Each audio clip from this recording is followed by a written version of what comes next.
Right, I did a video on replacing the handbrake in the Mondeo, and here I'm going to look at doing the handbrake cables, which I left out of that one. So I'm going to assume you have a working handbrake and that the cables want renewing at this point. So firstly I should say, be careful assuming that your cables are actually seized if that's what you think the issue is, because the rear calipers on the Mondeo have a habit of seizing up. It's really common on these cars. So if you look at this shot, I'm actioning the handbrake and you can see that the caliper lever's not moving. And this is what it should look like. This is with a new caliper. You can see that the lever is being turned like it should be. But in this case, there's nothing actually wrong with the cable, it's the seized caliper. So to check which is the problem, you need to unhook the cable from the caliper. So we'll start on that. Firstly, the rear of the car needs to be up off the ground as high as possible. You don't need to take the wheels off, by the way, to do this job. As I said in the handbrake video, this is up on the max height of these axle stands, which is about 400 mil. You need the height because you'll be working near the middle of the car above the exhaust. And before I get to that though, to deal with the cable at the caliper, make sure the handbrake is fully loose and then go look at the inside of the rear calipers. You need to pull off this circlip, use a pair of pliers to grab it and just put it somewhere you won't lose it. Then get the pliers on the cable end and just pull it backward. The cable should pull out of the sleeve, and already here you can see that this cable is moving freely enough. If it's very stiff or seized completely, you'll know the problem already. If it's loose like mine, then you need to check the caliper, and I will have another video on that and replacing the entire caliper separately. Anyway, the cable at the caliper will be free now and it can be pulled out of that bracket. Okay, so assuming that you do want to replace the cables, we need access to the rear end of the handbrake itself, where they terminate at the front end. Unfortunately, to get at that, we need to get above the exhaust, specifically the middle box on this Duratec 2-liter. And to do that, we need to remove the heat shield. Now, I covered that in the handbrake video, but I'll just go over it again quickly here. You can try to get behind it with the exhaust in place, but you'll end up needing to bend and damage the shield.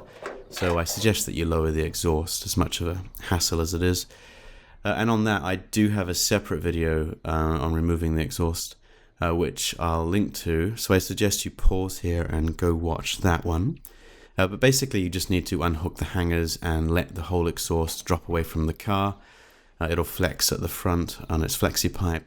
And then you'll be able to get into this space, and all you need to do then is take the heat shield off, and that's held in place with these hex nuts. Just get a spanner on those and turn them off. You're aiming to take off this one section of the shield above the middle box, which goes back around the corner here. So it'll just drop off, and then you have access to all the bits that you need. Right, so you can see here the ending of the cables. They go as far as this balance beam, which is part of the handbrake assembly.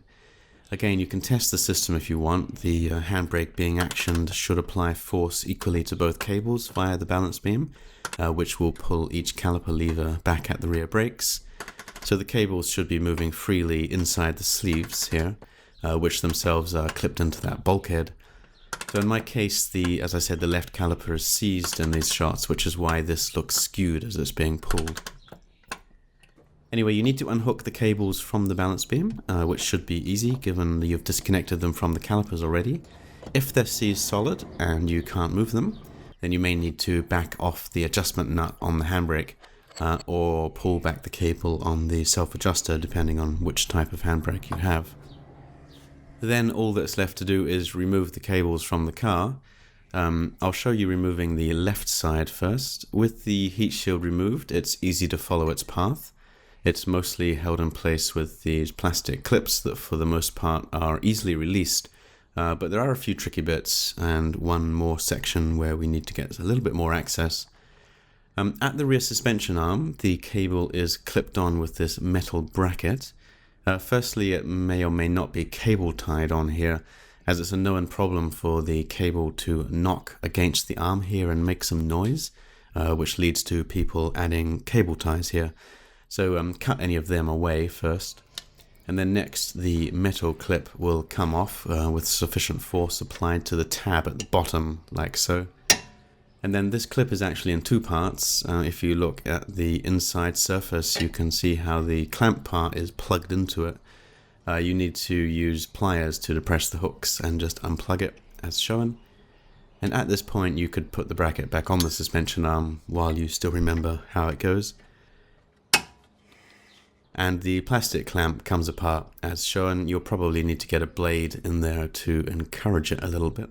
Back at the front end, the cable sleeve end clips into this bulkhead in a fairly obvious way. You'll need the needle nose pliers again in my experience, and possibly even some lube like some silicone grease to get it out, because I found it was actually really a tight fit even with the clips depressed. And then pull the cable out of the remaining clips that are obvious, like this one. Now you don't have to remove this plastic splash shield, but I found it helpful to do so, and you only need to take out the one screw and then you can bend it out of the way. No need to take it off completely. So you need a Torx T30 driver bit for this. The screw is up at the top of this inverted cup, and then the cable runs behind that and is wedged into this bracket with a plastic clip, which is a sort of permanent part of the cable itself. And it just uses a friction fit in this bracket, but it's not obvious to look at it. So you probably won't be able to push it out as it's really awkward to access and it tends to really be jammed in there. What you can do is just hammer it out. So you just get pliers or some other kind of tool and just bang it in the direction shown and it'll pop out. And then that's the last retainer for me, and the entire cable is free and can be taken out of the car. Here's my old one, and then here's the replacement. So you can line up the new cable with the old and just make sure that it's correct. You can see here the various bits and pieces are a little bit different just because of variations that Ford made, but they are the same, they do the same job. So I'll show you the right hand cable for the reinstallation so that you get to see both sides in this video. They're basically the same on both sides with some small variations, but here on the right is the petrol filter and the fuel and brake lines, and you'll need to work around them and be careful not to damage them. So firstly, feed the cable through all this stuff and get it into its rough position, and then the only thing that really locates the cable properly is the front bulkhead clip. So I suggest that you put that in place first. It just pushes into place through the hole in the bulkhead, although it's very tight, and I found that a little silicone grease helped here. And by the way, that blue sleeve is supposed to be positioned against the corner here on the car, the exhaust tunnel, to protect the cable against chafe. And now you can work your way backward, knowing that each clip will be positioned correctly. So these are the two easy clips, but here on the right side, be careful of all these lines, like I said. This is the friction fit clip. You'll need to slide the handbrake part of it into the correct location. That's the sleeve that runs up and down the cable. And then it's easier to pull it back into the steel clip than it is to take it out. Although again, I used a little bit of silicone grease here, both to help installation and to make it easier to take it out again in the future if I need to. And then you can route the rear of the cable back to the caliper. Feed it into the terminal bracket at the caliper, and finally hook the cable itself back onto the lever at the caliper. And then the circlip needs to be put back in. So if you removed that splash shield, now's the time to bend it back and redo the screw. And the last thing to do is to put that plastic clamp clip back onto the cable in the correct orientation, and then it just plugs back into the metal bracket that we already reattached to the suspension arm earlier. So this bracket controls the slack left in the cable, if you like. You want the cable to end up with this sort of neat S-bend in it, remembering that the rear wheel is moving up and down on its suspension, so the cable needs to be slack. What you probably want to do is deal with the looseness of that clip, which can create knocking, as I mentioned before. To do that, you can just use a cable tie or a few cable ties. Just feed them around the arm and tighten the cable against the bracket, and then cut off the tie excess. And then push back the padding on the cable next to the anti-roll bar as shown. That's about the correct location for it. And finally, you can connect the cables at the front to the handbrake balance beam. Now you may want to do this actually before hooking them up to the calipers, which I already showed being done.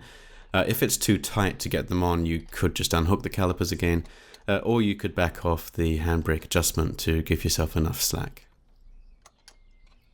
and then redo the adjustment. Then that's it. Obviously test the handbrake and check that the calipers are being actioned as expected. But basically at this point you're done.